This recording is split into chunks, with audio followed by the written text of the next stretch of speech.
नमस्कार साथियों, आपका स्वागत है आपके अपने YouTube चैनल संस्कार चैनल पर। और आज हम सब बात करने वाले हैं सीटेट सीडीपी में कोलबर्ग के नैतिक विकास के सिद्धांत की अनवस्थाओं के बारे में। अगर आप सभी चैनल पर नए हैं तो प्लीज़ चैनल को लाइक, सब्सक्राइब और शेयर कीजिए। हम आपके लिए डेली क्लास रहते रहेंगे और आप हमारे टेलीग्राम से भी जुड़ सकते हैं, जिसका लिंक हम डिस्क्रिप्शन बॉक्स में दे देंगे। कोलबर्ग ने नैतिक विकास की अवस्थाओं के कुछ अन्य सिद्धांत दिए जो निम्न प्रकार हैं। स्वकेंद्रित अवस्था। इस अवस्था का कार्यकाल 3 वर्ष से शुरू होकर 6 वर्ष तक होता है। इस अवस्था के बालक की सभी व्यवहारिक क्रियाएं उसके व्यक्तिगत आवश्यकताओं और इच्छाओं की पूर्ति के चारों ओर केंद्रित रहती है।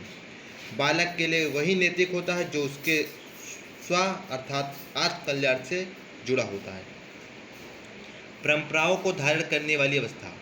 7वें वर्ष से लेकर किशोरावस्था के प्रारंभिक काल का संबंध इस अवस्था से है। इस अवस्था का बालक सामाजिकता के गुणों को धारण करते हुए देखा जाता है, अतः उसमें समाज के बनाए नियमों, परंपराओं तथा मूल्यों का धारण करने संबंधी नैतिकता का विकास होता हुआ देखा जा सकता है।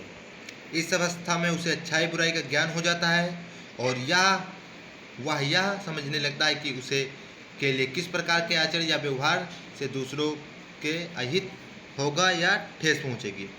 आधारशीलता या आत्मचेतना अवस्था। यह अवस्था किशोरावस्था से जुड़ी है। इस अवस्था में बालकों का सामाजिक, शारीरिक तथा मानसिक विकास अपनी ऊंचाइयों को छूने लगता है और उसमें आत्मचेतना की शुरुआत हो जाती है। यह मेरा आचरण है कि मैं ऐसे व्यवहार करता हूँ, इसकी उसे अनुभूति होने लगती है तथा अपने व्यवहार का आचरण और व्यक्ति संबंधी गुणों की स्वयं ही आलोचना करने की प्रवृत्ति उसमें पनपने लगती है। पूर्णता की चाह उसमें स्वयं से असंतुष्ट रहने का मार्ग प्रशस्त कर देती है।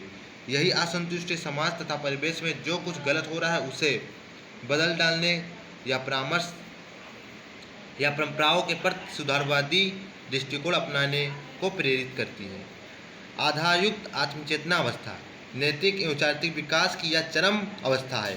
भली भांति परिपक्वता ग्रहण करने के बाद ही इस प्रकार का विकास संभव है। जिस प्रकार नैतिक आचरण और चारित्रिक मूल्यों की बात बालक विशेष में की जाती है, उसके पीछे केवल उसकी भावनाओं का प्रवाह मात्र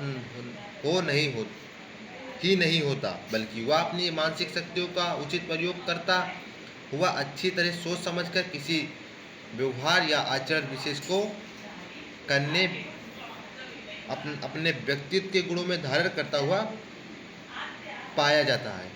अगर आप सभी को हमारा चैनल अच्छा लगे तो प्लीज़ लाइक, सब्सक्राइब और शेयर कीजिए। Thanks for watching.